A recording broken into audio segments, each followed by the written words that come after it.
आपको पता है, कभी कभी जिंदगी आपको नीचे गिरा देती है। ऐसे पल आते हैं जब लगता है कि सब कुछ हमारे खिलाफ है और हम अकेले हैं। हर कोई कभी न कभी इस दौर से गुजरता है जब उम्मीद की किरण भी धुंधली लगती है। ऐसा लगता है जैसे मैं कितनी भी कोशिश कर लूं, चीजें ठीक नहीं होती। हर रास्ता बंद सा लगता है और हर कोशिश नाकाम हो जाती है। कई बार तो लगता है कि शायद किस्मत ही साथ नहीं दे रही।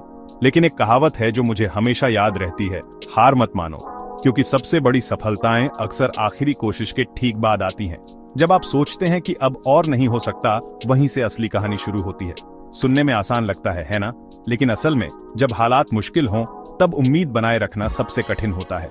दोस्त और परिवार भी कई बार समझ नहीं पाते कि आप किस दौर से गुजर रहे हैं। लेकिन चलो सच कहें, हम में से ज्यादातर लोग फिनिश लाइन तक पहुंचने से ठीक पहले हार मान लेते हैं। हम थक जाते हैं, टूट जाते हैं और सोचते हैं कि अब आगे बढ़ना बेकार है। सच तो यह है कि हर संघर्ष, हर असफलता आपके लक्ष्य के एक कदम और करीब ले जाती है। हर गिरावट आपको मजबूत बनाती है और हर चोट आपको सिखाती है कि कैसे फिर से खड़ा होना है। मैं आपको किसी ऐसे व्यक्ति के बारे में बताता हूं जिसने सचमुच इसे जिया है, अमिताभ बच्चन। उनका जीवन इस बात का सबसे बड़ा उदाहरण है कि कभी हार नहीं माननी चाहिए। जब अमिताभ बच्चन पहली बार मुंबई आए तो लोगों ने कहा कि वह कभी हीरो नहीं बन पाएंगे। उनकी लंबाई, उनकी आवाज, उनका लुक, सब पर सवाल उठे। लेकिन उन्होंने अपने सपनों को नहीं छोड़ा। उनकी आवाज, ओनल इंडिया रेडियो ने उसे रिजेक्ट कर दिया। कई ऑडिशन में उन्हें बार बार नकारा गया। हर रिजेक्शन के बाद भी उन्होंने खुद पर विश्वास बनाए रखा। उन्हें रोल नहीं मिलते थे और जब आखिरकार मिले भी तो वो फिल्में फ्लॉप हो गईं। ज्यादातर लोग छोड़ देते, लेकिन उन्होंने नहीं छोड़ा। वह कोशिश करते रहे। हर असफलता के बाद उन्होंने खुद को और बेहतर बनाने की ठानी। फिर आया सबसे मुश्किल फेज। 1990 के दशक में उन्होंने अपनी खुद की प्रोडक्शन हाउस शुरू की, ABCL। ये उनका सपना था कि वे फिल्म इंडस्ट्री में कुछ नया करें। वह फेल हो गई पूरी तरह से। कंपनी बंद हो गई और उनके ऊपर कर्ज का बोझ बढ़ गया। उन्होंने लगभग सब कुछ खो दिया।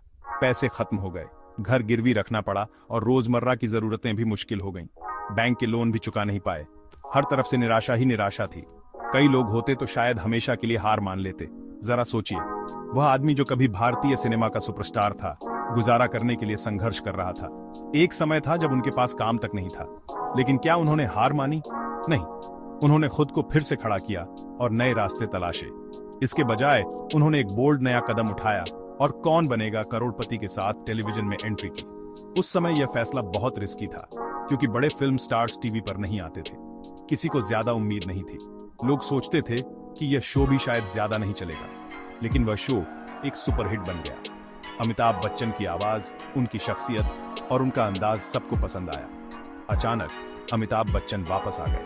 लोग फिर से उनके दीवाने हो गए और उन्होंने अपनी पहचान को एक नई ऊंचाई दी, पहले से भी ज्यादा बड़े और बेहतर। उन्होंने साबित कर दिया कि असली हीरो वही है जो गिरकर भी फिर से उठ खड़ा हो। तो मेरा आपको यह मैसेज है, हार मत मानो। चाहे हालात कितने भी मुश्किल क्यों ना हो, उम्मीद मत छोड़ो। हो सकता है कि आप अपनी बड़ी सफलता से बस एक कोशिश दूर हों। कभी कभी जीत बस एक और प्रयास की दूरी पर होती है। हर असफलता, हर रुकावट बस आपको आपके बड़े पल के लिए तैयार कर रही है। ये मुश्किलें ही आपको मजबूत बनाती हैं। तो अगर आप हार मानने की सोच रहे हैं तो मत सोचिए। याद रखिए, हर रात के बाद सुबह जरूर आती है।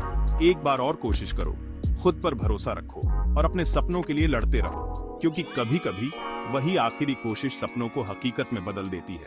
आपकी मेहनत और जिद ही आपको मंजिल तक पहुंचाएगी। चलते रहो, आपकी कहानी अभी खत्म नहीं हुई है। आगे और भी नए अध्याय लिखे जाने बाकी हैं।